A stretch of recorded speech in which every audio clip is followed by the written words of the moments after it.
About a fifth of the global Catholic population is in Africa. The Vatican says that over the past year, 7 million Africans have converted to Catholicism, and Pope Francis did a great deal to raise the profile of that part of the world.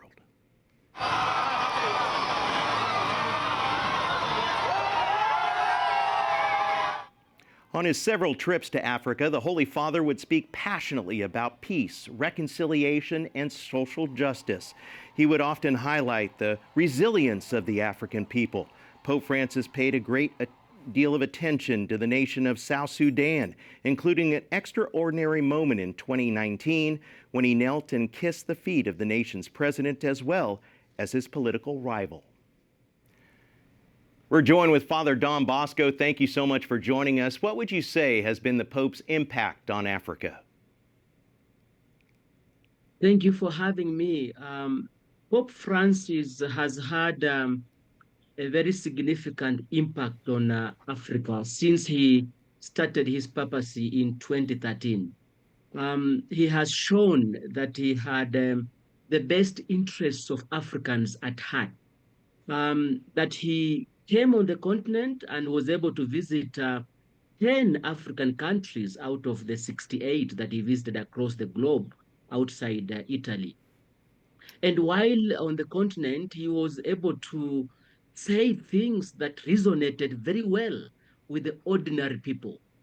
He spoke about the challenges that Africans face, and he was able to point out very clearly where the problem is, especially when he would prophetically talk about don't exploit Africans, don't exploit the resources on the African continent. So cautioning the foreign society, but also showing that he has the best interests of Africans at heart. Yeah, let's talk a little bit about the Pope's visit to the continent. As we mentioned, in 2019, the Pope knelt down and kissed the feet of South Sudan's rival leaders. How symbolic was that moment?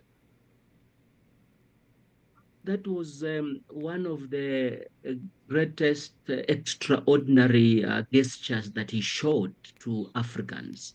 You know, in his frailty, going on his knees and kissing the feet of the president of South Sudan, his vice president, who is his rival, and other political leaders, and eventually making a point to visit the country and meeting the people there.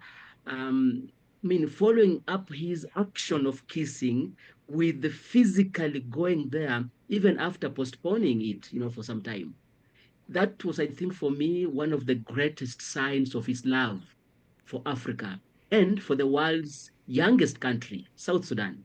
Yeah, and during a visit to Kenya, one of the 10 African countries that he visited, the Pope actually spoke to an informal church there, and a modest church there. He declared where he said, "These are unjust situations, but you are not alone, and the church is with you, the Pope is with you." How significant was that?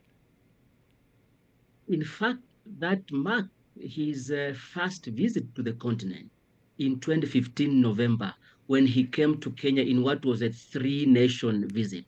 And yes, that in a way set the tone. And I must in a way also acknowledge with appreciation the role of the nunciature, the people representing the Holy Father on the continent, that they were in touch with him, they were able to highlight to him the challenges that people face. And when he came, he spoke to people's hearts, reaching out to the marginalized.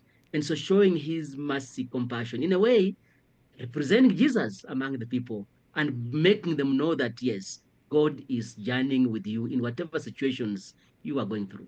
And what changes have you seen among the faithful in Africa?